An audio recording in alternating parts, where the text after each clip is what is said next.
keistiqomahan dalam thalabul ilm guna memiliki hirah untuk semakin takut hanya kepada Allah Subhanahu wa ta'ala. Asyhadu an la ilaha illallah wahdahu la syarika lahu wa asyhadu anna Muhammadan abduhu wa rasuluhu la nabiyya ba'dahu. Wa sallallahu ala nabiyil ummi wa ala alihi wa sahbihi wa sallam wa ba'du. Pada saudaraku semua hadir, utama para alim, alam, sepuh, ini sepuh, khususipun Kang Mas Mulo Yai Mukhtar dengan berhati bermata, mugi tansah sehat. Amin. Dumateng Kang Mas Mulo Gusdan, mugi tansah sehat. Kang Mas Mulo Yai Radian Jadid. Alhamdulillah, takdiripun Gusti Allah, kula panjenengan sami kita semua siang hari ini bisa memenuhi undangan untuk bersama-sama berdoa, bersama-sama mensupport, memotivasi saudara kita Yai Jadid, Yai Anyar. Jadid anaknya Anyar. Yai Anyar, Anyar Yai. Engkang pinaringan kanugrahan arupi amanah saking Gusti Allah. Inggih menika tanah lan bangunan yang dihibahkan kepada keluarga Yai Radian Jadid dan istri supaya digunakan untuk kemaslahatan umat. Dan itu memang tidak enteng menerima amanah ini, karena urusannya sampai di akhirat. Maka kemarin ketika bincang-bincang dengan saya di pondok, ya saya bilang kalau bisa jangan wakaf, tapi hibah saja.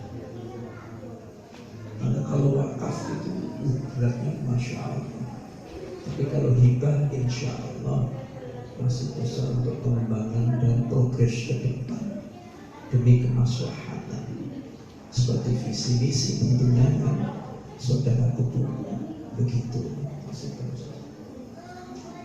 Yang kedua yang perlu diperhatikan sebagai rumah tahfidz, bangunan ini harus ramah lingkungan. Karena saya lihat belum ramah lingkungan.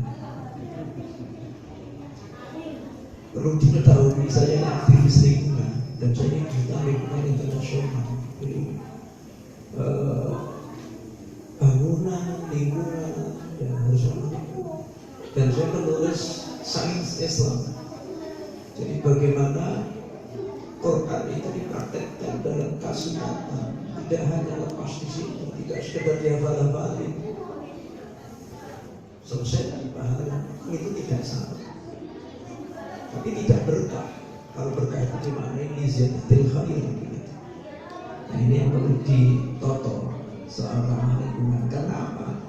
Nanti kalau O2 di dalam darah ini kurang, untuk support menghafal juga sulit. Kalau H2O di dalam tubuh ini terlalu banyak, terlalu polutan.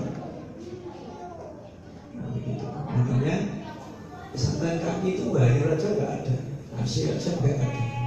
Jadi kalau siang ini nggak pakai listrik. Bukan apa-apa, kasih contoh saja. Ya, karena kalau pakai AC itu ya kalau AC-nya satu. Saya tadi diajak lewat sana, saya menghitung ada blok berapa, pakai AC semata itu berapa nih karbon dioksida yang otomatis panas. Sementara tangkapan karbon dioksida kurang.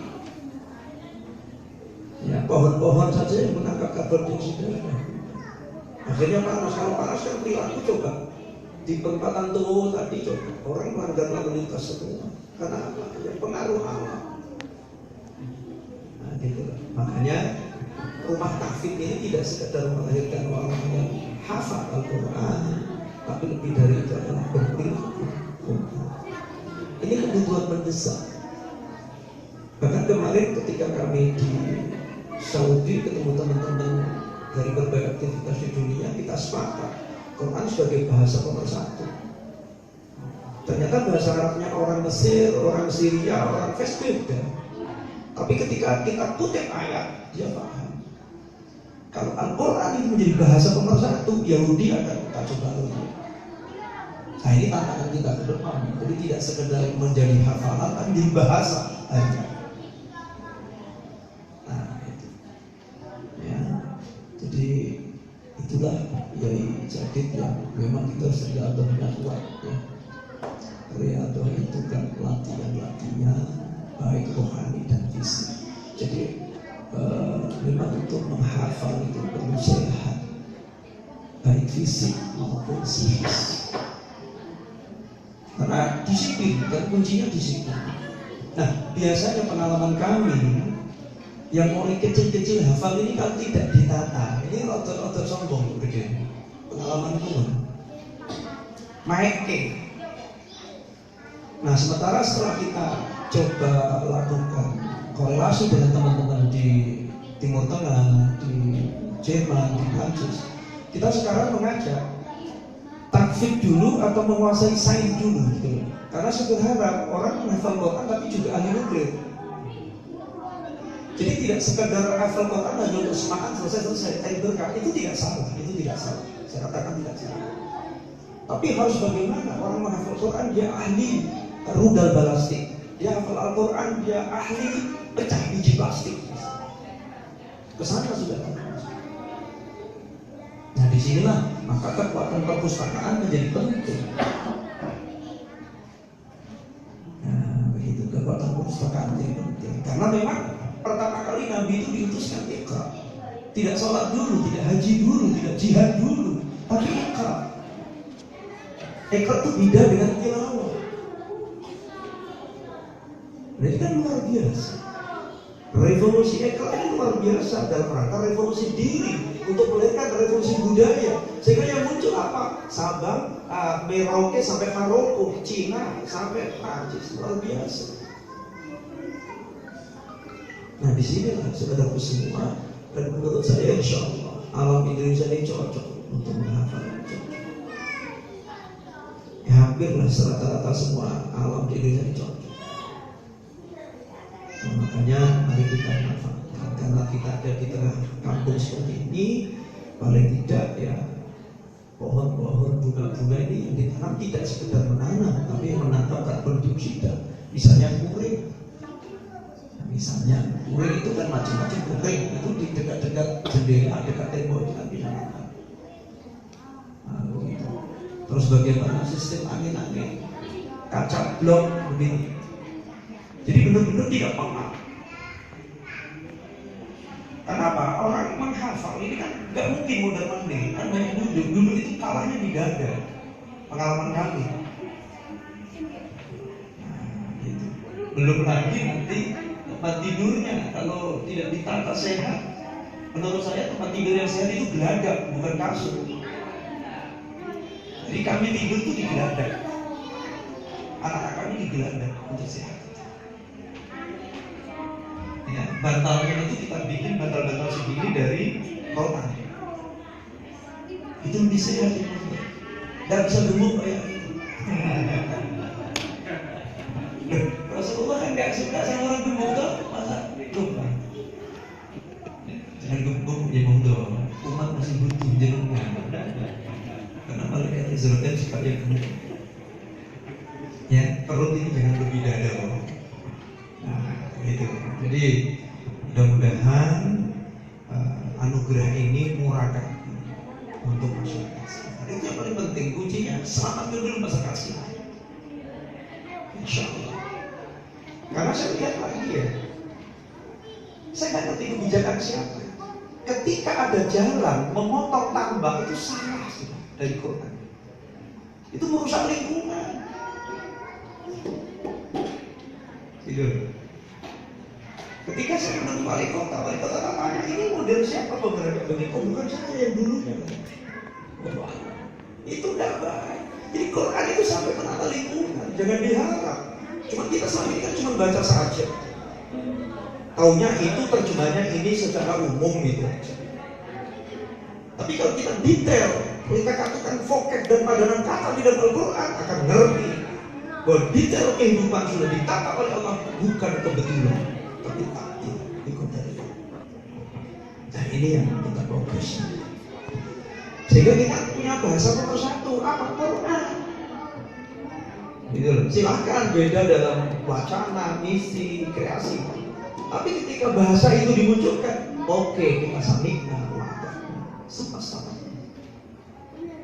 Nah, sekarang kan tidak begitu. Nah ini adalah tugas yang berat yang jadi. Makanya Allah ngirim jenengan jadi bisa tanya. Selalu harus ya kudusin,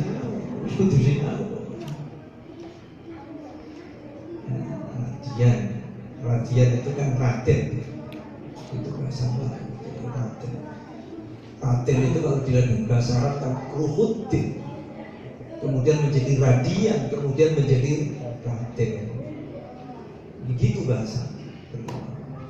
Ya misalnya ketika Rasulullah itu didatangi beberapa sahabat dan para istri sedang sakit amandel, yang satu lagi tulang rusuknya sakit. Terus Rasulullah jawab, sudah itu carikan minyak kostul hid, ya, carikan tuh minyak kostul hid. Nah, kalau Imam Abu Dawud melihat kostul hid itu kayu gaharu dari hid. Nah kalau kita belajar kayu gaharu misalnya 3000 tahun terakhir itu yang ada di Kalimantan Selatan dan di Jambi, di dunia manapun nggak ada. Kalaupun di Thailand ada, itu sintetik di bawah VOC. Hind itu adalah bangsa Jawa. Maka ada Samudra Hindia, bukan Samudra India. Tidak ada India Belanda, yang ada Hindia Belanda. Ini sejarah. Dan Nabi sudah menyebut Al-Hind.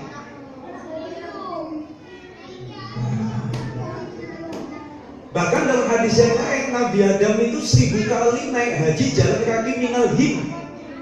Hadis ini, silakan cek induk-induk hadis itu. Ya. Jadi Nabi Adam itu dari Hind. Nah bangsa Jawa itu bukan Pulau Jawa, bedakan. Ketika saya bicara bangsa Jawa, berarti mulai selatan India sampai Solomon, mulai Christmas sampai Mindanao, itu bangsa Jawa. Nah, kalau bicara soal kostum Hind, kayu gaharu, itu dulu yang paling nutfah aslinya adalah di Kalimantan Selatan dan Jawa.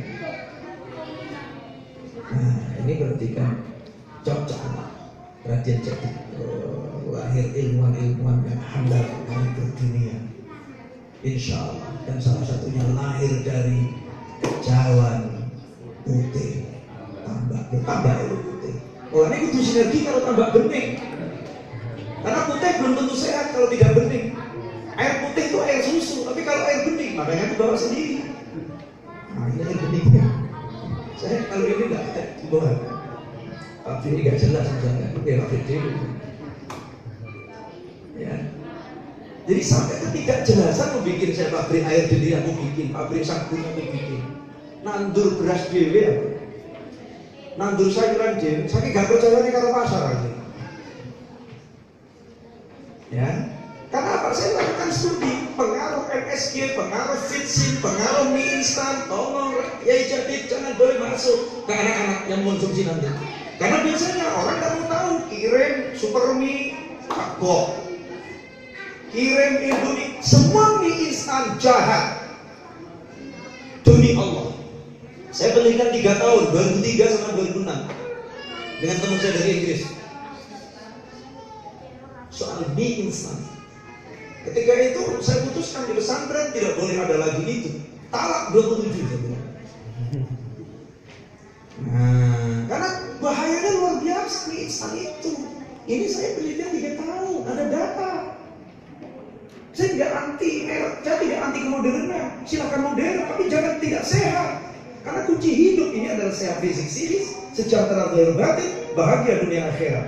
Kalau ini tidak tercapai, berarti salah cara beragamanya. Gitu aja sih. Berarti Islam mengajarkan untuk itu. Jadi orang menjadi muslim akan sehat. Pertanyaan itu kok diabetes? Tanya dulu, ayo kita cek konseling coba. Kalau tidak salah pola makannya, salah pola hidupnya, salah pola kinerja. Sederhana saja teori saya. Sekarang beras yang dijual itu kan imunisasinya tinggi. Ya, imunisasi tinggi berarti beras itu punel. Sekarang orang cari yang punel, itu orang bodoh. Justru harus cari beras yang kenyil-kenyil, yang sulit dikunyah, kecuali 33 kunyahan. Kalau tidak itu jangan harap, pasti lambung itu rusak. Kalau lambung itu rusak, bagaimana mau belajar agama? Bagaimana mau yukafir fitdin, tafakuh fitdin, sulit. Mau menghafal sulit. Kalau lambung sudah kena tukar lambung. Itu skenario yang besar, yang diestimasi melalui makanan. Beberapa tahun, 10 tahun terakhir aku udah menyeru, tolong jangan sekali-sekali makan ayam broiler, ayam horn, dog horn, ojo dimakan. Nah sekarang baru LGBT muncul, orang kaum cucok muncul, bingung. Padahal itu kan untuk nyuntiknya hormon estrogen. Kalau estrogen itu kena darah, orang akan laki-laki kayak bego-begoan. Oh tuh ya ide. Alhamdulillah. Kita jagung. Saya ingatkan itu sudah lama. Berapa tahun saya ingatkan, ayo kita konsumsi garam oral, tinggalkan garam yodium. Siapa yang bantah? Suruh ke pondok. Ayo kita kasih data. Itu kelakuan IMF untuk melancarkan. IMF itu ngasih sumbangan tahun 69. Tolong, KB harus berhasil pindah ke garam gosok, pindah ke garam yodium. Sekarang cek garam yodium itu isinya 98 mineral, protein yang dibutuhkan tubuh. Kalau dikasih yodium itu dibakar 2000 derajat sehingga tinggal NaCl, natrium klorida. Padahal yodium untuk dimasukkan tubuh tidak harus lewat garam. Coba habis bangsa ini. Ya, saya tidak anti Amerika, saya tidak anti manapun, itu makhluk Allah. Tapi kita harus sehat, tidak boleh dihancurkan kayak begini luar dalam. Belum lagi obat-obatan, saya tanya. Kapsul, saya bikin sendiri, ya. Semua obat aku bikin sendiri, gak percaya sama pabrik. Contohnya, sarung kapsul yang dari gel lembu itu dikasar, minumnya harus pakai air hangat dan banyak. Itu per 1000 sarung 1.200, 1.200.000 rupiah. Kalau yang dari rumput laut 625.000 rupiah.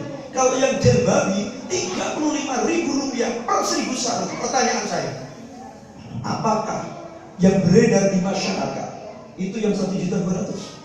Pasti jawabannya tidak mungkin. Karena apa? Supply and equilibrium price tidak nutup. Pasti ada 2-3 miliar. Gimana? Kalau kita muslim kemudian mengonsumsi terus menjadi gaya hidup dan gelnya gel babi, belum lagi gitu sabun sekarang. Cek di lapangan, Indonesia ini paling banyak mendatangkan gel dari Kanada dan Eropa, itu gel babi. Belum lagi kolagen untuk sabun, kolagen babi itu per kilo berapa? 18.000. Selain babi yang dari lembu 675.000, karena saya bikin sabun sendiri. Aku tidak percaya sabun-sabun itu. Saya bikin sendiri, mau bikin sabun gitu. Sabun itu dulu kan kecelakaan penelitian kimia kan, awalnya jadi sabun itu. Kita bikin sendiri. Ya, itu satu contoh. Ya, jadi kita jangan dikumpulin. Jadi semua ini saya belajar. Aku tidak sekolah, bojoku tidak sekolah, anakku gak harus sekolah. Hanya ikut dari itu. Tidak ada yang sekolah semua saya. Tapi Quran dan hadis adalah nyawa. Setiap saat, setiap waktu itu semua reference pemandu. Jadi kami tidak ada belajar kecuali 2 itu. Dimanapun kapanpun, melalui media apa. Ternyata luar biasa kalau bicara soal sains, bicara soal teknologi. Oh saya nggak sekolah bisa bikin bangunan kayak begitu. Kemudian sistem organik itu kan sistem. Cara gaya hidup bertani, bikin sabun. Ya, jadi semua itu kalau kita benar-benar menjadikan Al-Quran itu hidup dalam tanda kutip. Tadi beliau yang Nuktur katakan pedoman dan tuntunan dahsyat luar biasa. Gak ada orang Islam diabetes, gak ada orang Islam kolesterol, gak ada orang Islam triglycerid, gak ada. Excellent hidupnya. Coba sekarang Rasulullah ngajari Qailullah. Qailullah itu tidur sesaat sebelum sholat subuh. Sekarang sains modern menemukan di dunia medis, ternyata Allah punya sunatullah. Kalau jantung itu punya jam istirahat antara jam 11 tadi sampai jam 3. Jadi ngaji ini sebenarnya ngaji tidak sehat. Karena harusnya kita tidur, kita Qailullah. Mulur tapi masalah itu gak iso tidak mencoba yang ini kan masalah. Dari kok bentuk sawit, kalau mau nganggur dicopleng ayo iso gak iso berangkat ya wis bismillah. Gitu. Saya bilang ini gak sehat, dengan istirahat jantung ini kan. Makanya ya gak bisa lama-lama. Dan jam 2 kurang nanti sampun dulu saya istirahat. Gitu loh ya. Nah kapan lagi ketemu monggo cangkruk-cangkruk ngopi-ngopi. Kalau jenengan ada waktu monggo lah kita. Tapi belum punya pikiran aja, kemudian ya sini mama. Tandanya tak bubrai. Tandanya tak bubrai. Satu ya. Alhamdulillah. Subuhan ini sehat, saya senang. Ini untuk penguat jantung. Ya, ini lebih bagus daripada Viagra. Viagra itu otaknya ke jantung, maka banyak orang yang naudzubillah ketika wakoa dengan PSK dia mati. Satu, dia ada rasa bersalah, berarti denyut jantungnya cepat. Kedua, dipompa oleh Viagra. Takset deh, naudzubillah. Tapi kalau jenengan misalnya istri, apalagi istri cuma satu, ini aja tak dugem cukup. Benar ini lebih dasar dari Viagra. Ada teman, ya pengasuh pesantren, bininya 4. Dia tanya, datanglah. Apa kok becok saya bilang, jalannya itu gini-gini. Apa becok itu? Sih, ya masa aurat tak? Kalau ditombok, cewek aku udah ditombok. Nah, istrinya 4, tapi burungnya nggak bisa begitu sih. Kenapa? Diabetesnya tinggi. Nah, diabetes itu juga begitu. Dokter ini kadang-kadang nggak mau jujur. Harusnya kalau orang nggak pernah diabetes, cek pertama adalah ketika cek diabetes, dokter harus bilang cek HbA1c. Ini saya belajar sendiri dari ensiklopedia kesehatan. Saya ngerti HbA1c. Karena dokter nggak pernah kasih tahu, orang langsung dilihat, 180 diabetes, Kak, simpel diabetes. Orang pikirannya menjadi mindset, aduh aku diabetes, ya sudah beneran. Padahal kalau HbA1c itu riwayat 6 bulan orang sebelum sakit itu dilihat dari HbA1c. Kalau masih ada ring 3-7 mg/dl, orang itu dia diabetes walaupun ketika itu 360 berarti salah makan gitu loh. Dan ini tidak diselesaikan dengan obat, harus dikasih nalarnya, begitu penyembuhannya. Tapi kalau tahu kan masyarakat, apalagi menurut saya masyarakat seperti di Kejawan ini yang dekat pesisir, makanannya kalau udah hati-hati, wah itu bisa kolesterol tinggi, PG tinggi, tekanan darah tinggi. Maka pesan saya, Mas Radian Jadid, walaupun ini pesantren takfir, tapi culture broker, menjadi blanket budaya. Pesan saya, ajak masyarakat sekitar pondok ini jangan kena tekanan darah tinggi. Itu aja pesan saya, ngaji ini paling penting. Tipnya sederhana supaya nggak kena tekanan darah tinggi. Kalau lapar, minum air bening. Jangan putih, kalau putih itu susu. Bening, jangan putih. Jadi maka ini tolong disosialisasikan di masyarakat manapun jangan jumpa. Kalau lapar, minum air bening. Pertama. Kedua, jam 8 pagi sampai jam 11 jangan konsumsi yang berat-berat begini atau nasi. Sarapan sebelum jam itu. Karena itu pankreas sedang istirahat. Kalau pankreas sunatullahnya istirahat, dikasih makan ini tidak produktif. Anak-anak kalau mau sekolah jangan dikasih nasi goreng, itu pesan saya. Lebih baik gedang hijau 2. Terus nanti jam 8 malam sampai jam 11 jangan makan lagi. Nah ini repot demondo. Tahlilan, yasinan, mahfilan. Wah, makanya sedikit. Kata-kata udahnya di atas jam 8, gaya hidup. Nah, makanya kalau saya sarannya begini Gus Dar. Aku gelem ngaji nih gonmu, ning ojo disuguhi pangan. Oke? Bilang, tanda tangan. Aku baru datang. Kalau enggak, aku enggak mau. Air aku bawa sendiri, apple aku bawa sendiri, semua bawa sendiri. Aku enggak mau ngerepotin mani itu. Selesai pulang sudah gitu aja. Nah, karena apa? Kita belajar dari Rasul. Nah, gitu ya, insya sampai di sini kesimpulannya bahwa ini harus ramah lingkungan supaya adik-adik kita, anak-anak kita yang ada di tempat ini sehat fisik psikis, sejahtera zahir batin, insyaallah bahagia dunia akhirat.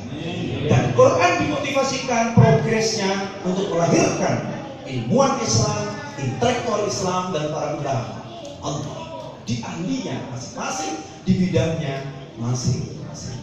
Mudah-mudahan dari tempat ini, ya, seorang ilmuwan nuklir hafal, ya, ahli rudal balastik hafal Quran, ahli baling-baling turbo hafal Quran, menguasai matrik ordo 10.000 hafal Quran. Oh gitu.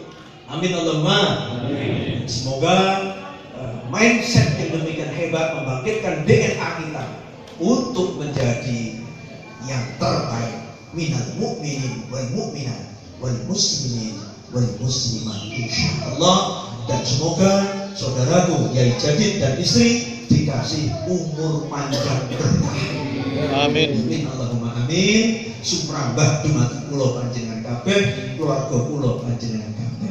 A'udzu billahi minasyaitonir rajim. Bismillahirrahmanirrahim. Alhamdulillahirabbil alamin. Allahumma amin. Allahumma lakal hamdu lakal mustaqa wa lakal sa'ad wa la haula wa la quwwata illa billahil azim. Ya Rabb ya Rabbana taqabbal minna innaka antas samiul alim wa tub alaina innaka antal ghafurur rahim. Ya Allah, karunia kami semua yang hadir di tempat ini dan siapapun yang ada di tempat ini, ya Allah, sehat fisik psikis, sejahtera zahir batin, bahagia dunia akhirat.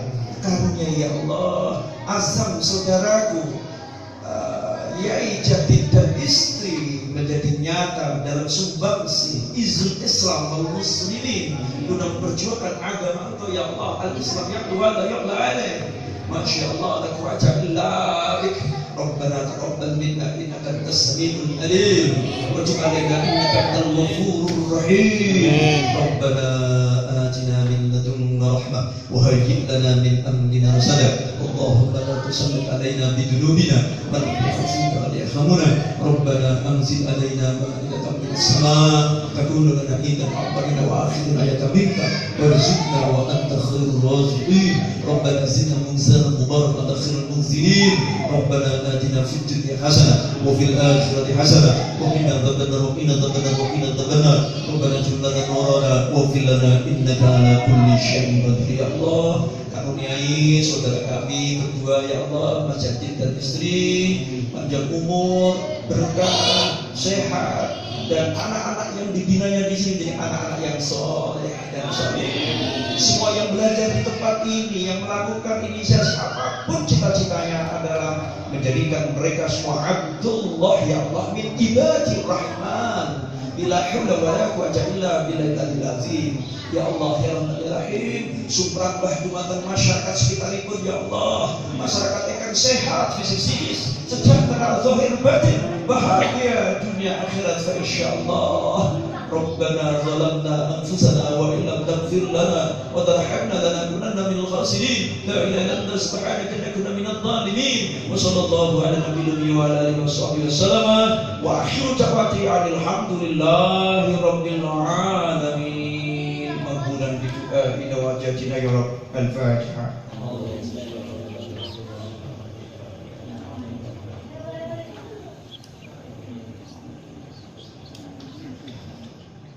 Mohon maaf sekali lagi, mohon maaf sekali lagi, mohon maaf. Subhanaka Allahumma wa bihamdika asyhadu an la ilaha illa anta astaghfiruka wa atubu ilaik. Assalamualaikum warahmatullahi wabarakatuh. Waalaikumsalam.